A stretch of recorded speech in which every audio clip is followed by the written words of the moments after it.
தமிழகமெங்கும் கிளைகள் கொண்ட Annamalai institute of hotel management and hospital management படிப்பில் சேர்வதற்கான அட்மிஷன் நடைபெறுகிறது.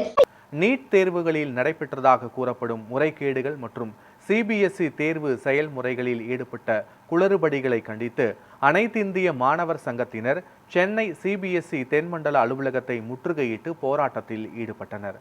மத்திய கல்வி அமைச்சர் தர்மேந்திர பிரதானை கண்டித்தும் தேர்வு முறைகேடுகள் குறித்து உரிய விசாரணை நடத்த வேண்டும் என்றும் கோஷங்கள் எழுப்பப்பட்டன.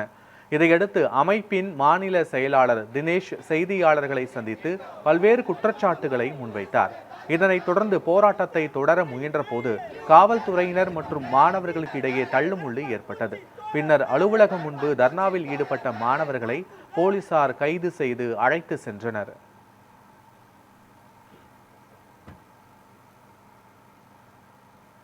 நாடு முழுவதும் 12ஆம் வகுப்பு பொதுத் தேர்வை நடத்தியிருக்கிறது. அந்த பொதுத் தேர்வுக்கான தேர்வு முடிவுகள் கடந்த மே 13ஆம் தேதி வெளியிடப்பட்டது.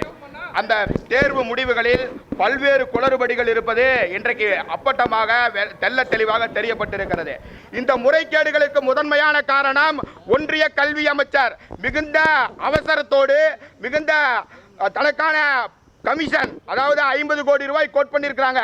அந்த 50 கோடி ரூபாய் இந்த பிக்சட் பண்ணது இந்த ஒன்றிய கல்வி அமைச்சகம். அந்த 50 கோடி ரூபாயை கோட் பண்ணது இந்த தேர்வை வினாத்தாளை திருத்திய அந்த நிறுவனம். ஆகவே ஒன்றிய கல்வி அமைச்சர் இத்தகைய குளறுபடியில் ஈடுபட்டிருக்கிறார். அது மட்டுமல்ல, கடந்த மே மாதம் நீட் தேர்வுக்கான வினாத்தாள் கசிந்திருக்கிறதாக 23 லட்சம் மாணவர்கள் எழுதிய தேர்வை ரத்து செய்திருக்கிறார்கள். ஏறக்குறைய 40 லட்சம் மாணவர்கள் இந்தியாவில் பாதிக்கப்பட்டிருக்கிறார்கள்.